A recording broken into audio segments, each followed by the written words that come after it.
Hi survivors, it's me Purpose reporting to you. Hope you guys are doing well because what's going on in this world is not. I don't know if you guys have heard about the solar storm from giant hole in sun's atmosphere heading straight for Earth. Earth is expected to be hit by a moderate strength geomagnetic storm on September 4th as solar winds escapes from a huge hole in the sun's atmosphere. On Thursday, the U.S. National Oceanic and Atmospheric Administration, known as NOAA, and Space Weather Prediction Center, known as the SWPC, warned that a G2 level geomagnetic storm was likely to occur this Sunday.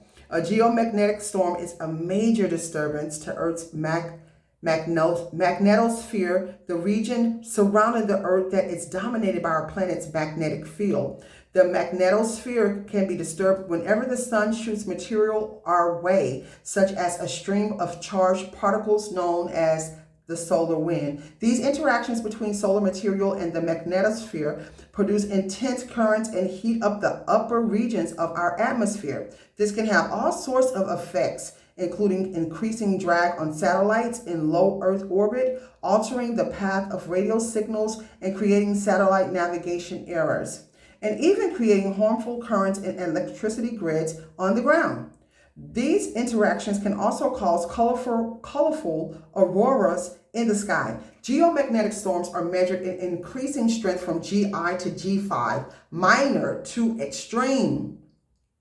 The SWPC states that a G2 storm may involve changes to orbit predictions due to increased atmospheric drag, a fading of high-frequency radio propagation, possible voltage alarms in high-latitude power systems, and auroras possibly in states like New York and Idaho. Though conditions will have to be right in order for people to see them. Wow. So they said a coronal hole high-speed stream, or CHSS, is behind the expected G2 storm. As the name suggests, a CHSS is a stream of high-speed solar wind that can interact with Earth's atmosphere.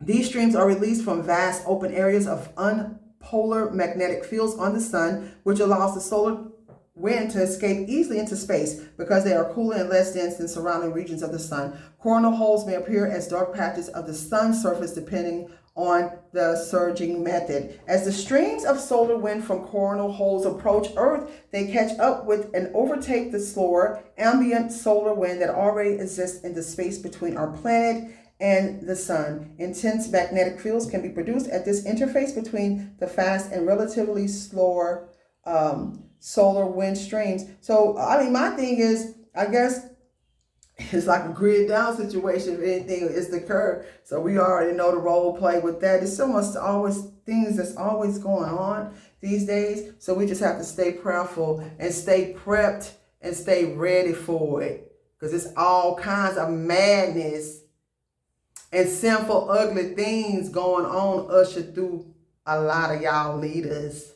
But this is supposed to be a natural thing that's going on. So we just keep prepped and we stay prayed up, because I'm telling you, we living in the end times, y'all. I'm not laughing like it's funny. I'm laughing because it's really here. And it snuck up on us real quick. So y'all, please give this video a thumbs up. Follow me on my other platforms. Thank you for watching, and watch this world. Watch the weather. Smell your water, boil your water before you use it, and keep surviving.